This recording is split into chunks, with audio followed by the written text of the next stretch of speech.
ఓం శ్రీ పరమాత్మనే నమః. శ్రీమద్భగవద్గీత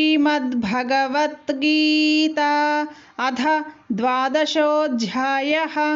అర్జున ఉవాచ ఏవం సతతయుక్తా యే భక్తాస్త్వాం పర్యుపాసతే ఏ చాప్యక్షరమవ్యక్తం తేషాం కే యోగవిత్తమాః.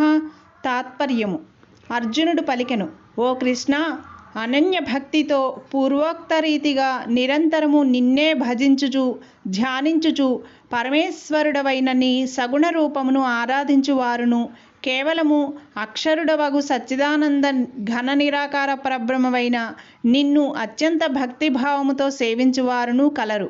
ఈ రెండు విధములైన ఉపాసకులలో అత్యుత్తమ యోగ విధులెవరు?